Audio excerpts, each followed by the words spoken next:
अस्सलाम वालेकुम एवरीवन, मैं हूं आपकी host Bishra Zaman. Welcome to our first podcast the Kaam corner. आज हमारे साथ हमारे गेस्ट मौजूद हैं अहमद, जो कि एक साइकोलॉजी स्टूडेंट हैं। अस्सलाम वालेकुम अहमद, कैसे हैं आप?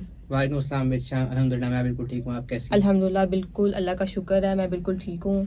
तो अहमद, मैं आपसे ये पूछना चाहूंगी कि आजकल जैसे कि आप जान मेंटल हेल्थ के बारे में बात करना बहुत ज़रूरी है। जी। बहुत ज़रूरी हो गया मेंटल हेल्थ के बारे में बात करना, क्योंकि कुछ लोग ऐसे हैं जिनको इनके बारे में बिल्कुल भी इंफॉर्मेशन नहीं है, लेकिन वो जी। इस चीज़ से सफ़र करे। तो आप उनको क्या कहना चाहेंगे इस बारे में? सबसे पहले तो जिस सोसाइटी में हम रहते हैं ना, उसमें मेंटल हेल्थ के बारे में बात करना, ऐसे बात करें जैसे एक किसी जिन भूत के बारे में बात करना है, ऐसे बात करना जैसे हम किसी एलियन कॉन्सेप्ट की बात कर रहे हैं। उसकी वजह ये है कि हमारे यहाँ बीमारी सिर्फ ये समझ जाती है किसी के सर में दर्द हो रही है, किसी की टांग में दर्द हो रही है। लेकिन अगर एक इंसान अगर अपने अंदर ही अंदर कुछ गम है या कोई बात छुपा के बैठा है, उस पर कोई बात करना ही नहीं चाहता। हम अगर किसी को कह दें ना कि हमारा कोई काम करने का दिल नहीं करता, वो कहता है भाई तू तो लेजी है, तेरे से तो कोई काम ही नहीं होता, तू तो फारिग बंदा है, तू तो कंजूस आदमी है, तेरे से कोई काम नहीं होता। तो हम इस बारे पे हम ख़ास तौर पे हमारी जो नई जनरेशन है ना, उसके अंदर अभी भी ये एलिमेंट अभी मौजूद है कि वो ना इस चीज़ के बारे में बात करना ही नहीं चाहते। मैं अगर कोई दुख फेस जी, कर ऐसा रहा हूँ ही ना, होता है, कुछ सुनने तो के लिए नहीं मैं होता। उसको किसी के साथ बयान करना ही नहीं चाहता। और इसी तरह ऐसे होता है कि हम किसी सोल्यूशन पे नहीं पहुँच पाते। ऐसा ही होता है। बेसिकली हमारी जो फैमिलीज हैं वो है ना, मतलब आजकल ऐसा दौर आ गया है, जिस जनरेशन है कि वो हर टाइम उनके पास सोशल मीडिया ऐप होता है, वो हर टाइम जी। यूज करते रहते हैं सोशल मीडिया। तो उनके पास टाइम नहीं है कि वो एक दूसरे के साथ बैठ के कोई जी बात कर बिल्कुल। सके, या कोई भी आपकी यूनिवर्सिटी लेवल में आपका दिन कैसा गुजरा आप इस बारे में बात करो। बिल्कुल किसी के पास कोई टाइम नहीं जी है। जी। तो इस वजह से ऐसे होते हैं लोग जो होते हैं खामोश, सेपरेट रहना पसंद करते हैं, जी जिसकी जी। वजह से ऐसी बहुत सी सिचुएशन पैदा होती हैं। आप एंजाइटी में चले जाते हो, आप जी डिप्रेशन में चले बिल्कुल। जाते हो। तो मैं आपसे ये पूछना चाहूंगी कि हमारी लाइफ पे सोशल मीडिया इम्पैक्ट डालती है क्या? हमारी हमारी मेंटल हेल्थ पे सोशल मीडिया इम्पैक्ट जी, जी, डालती है? बिल्कुल डालती। उसकी वजह ये है कि हम हर वक़्त इंटरनेट यूज़ करते रहते हैं। माँ-बाप जो है उनका बच्चों के साथ कनेक्शन ख़त्म हो गया है। जो टीचर्स हैं उनका स्टूडेंट के साथ कनेक्शन ख़त्म हो गया है। पहले ये हुआ करता था टीचर और स्टूडेंट मिलकर ट्रिप पे जाया करते थे। माँ-बाप बच्चे सब मिलकर किसी लॉन्ग ट्रिप पे जाया करते थे, लॉन्ग ड्राइव पे जाने का कॉन्सेप्ट था।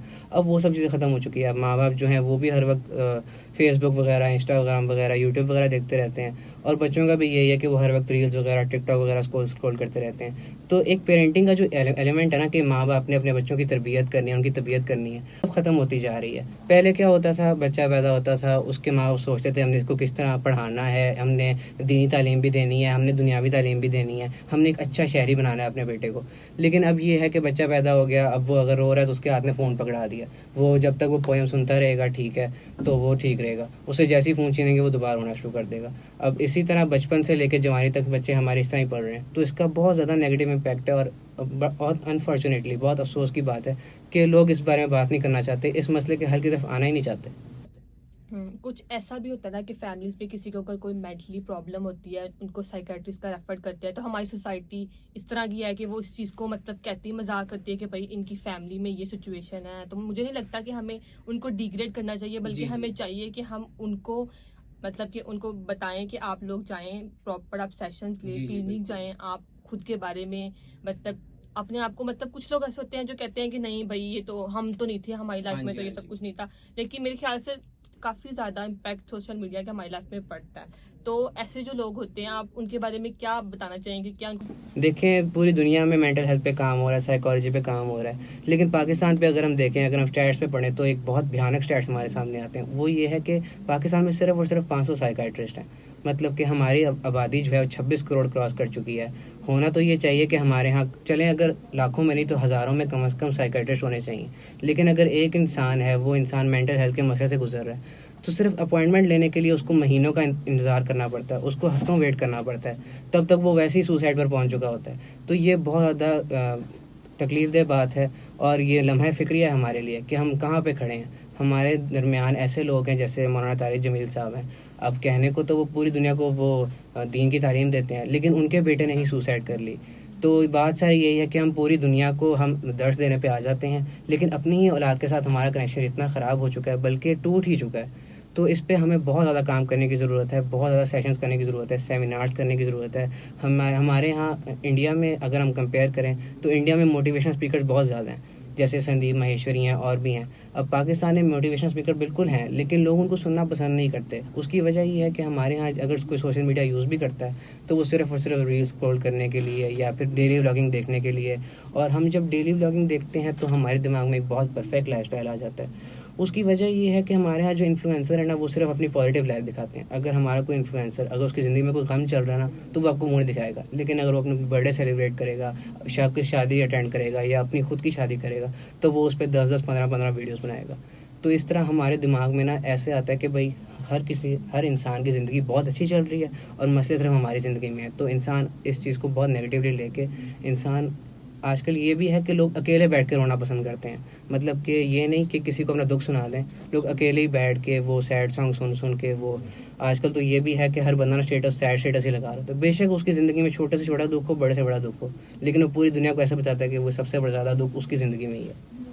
ऐसा ही है आजकल लोग, मतलब पहले जो हमारे फादर्स हैं, मेरे फादर, वो लोग, हम उनको कुछ भी बताएं कि इवन की छोटी सी भी टेंशन वो कहते हैं आप लोग बहुत टेंशन लेते हो, वो लोग बिल्कुल भी इस बारे में टेंशन नहीं लेते। मेरे ख्याल से कि ये ज्यादातर जो हमारी लाइफ में ये है ना, आने वाली जो जनरेशन है वो इस सोशल मीडिया की वजह से ना ये दूसरों की लाइफ को देखती है, ये व्लॉगिंग्स देखते हैं लोग, तो उनकी लाइफस्टाइल को अपनाते हैं, हालांकि उनकी बिल्कुल टोटल लाइफ इस चीज से चेंज होती है। तो उन चीज को देख देख के ये लोग ज्यादातर डिप्रेशन की तरफ जाते हैं, एंजाइटी।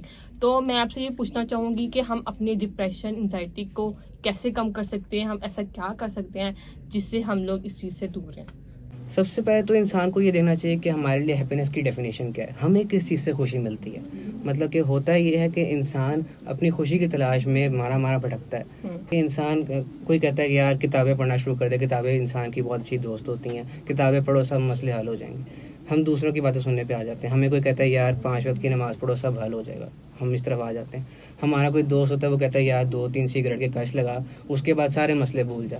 तो हमारे यहाँ इस तरह के आसपास लोग रहते हैं। तो हमें ऐसे लोगों की बातों से बचना चाहिए। हमें खुद अपने तौर पे रिसर्च करनी चाहिए। इंसान को अपनी खुशी खुद तलाश करनी चाहिए। ये नहीं होता कि भाई अगर एक बंदा है वो डांस कर रहा है किसी भी हाल में, तो हम उसको देख के हम भी टिकटॉक बनाना शुरू कर दें। क्योंकि हमारे यहाँ ये चीज़ है कि हमें ना कॉपी करते हैं। हाँ जी, कॉपी करते हैं। अगर हमारा दोस्त हमें एक स्ट्रीक भेज रहा है ना, अगले दिन हमने उसको बिल्कुल वैसी स्ट्रीक भेज देनी है। हमने ये नहीं देखना कि वो चीज़ अच्छी है या बुरी है। अगर अगला बंदा जो है कॉफ़ी बना के पी रहा है, हम उसको अगले दिन अपनी कॉफ़ी बना के दिखाएंगे, बेशक हमें कॉफ़ी पीनी पसंद हो या ना पसंद हो। तो हम ना अच्छी से अच्छी चीज़ भी कॉपी करते हैं और बुरी से बुरी चीज़ भी कॉपी करते हैं। अब क्योंकि हम एक दूसरे के लाइफस्टाइल को इतना ज़्यादा कॉपी करते हैं, तो हमारी एक अपनी आइडेंटिटी, हमारी एक अपनी पहचान है, वो ख़त्म होकर रह गई है। बिल्कुल। अहमद, आपका बहुत बहुत शुक्रिया कि आप यहाँ पे आए और आपने हमारी जनरेशन को, आने वाली जनरेशन को इस चीज़ के बारे में बताई, क्योंकि आजकल की लाइफ में लोगों को पास इतना टाइम नहीं है कि वो किसी को कुछ बता सके। तो आप यहाँ पे आए, ठीक है, मुझे बहुत अच्छा लगा कि हमने इस चीज़ के बारे में बात की। तो मैं आप सबको यही कहूँगी कि आज के लिए सिर्फ इतना ही। अगर आप चाहते हैं कि हम आपको इस तरह ही अच्छी अच्छी बातों पे नॉलेज दें, या आप चाहते हैं कि हम आपको ऐसे ही बताते रहें, तो हमारे चैनल को लाइक करें, कमेंट करें और सब्सक्राइब करें। अल्लाह हाफिज़।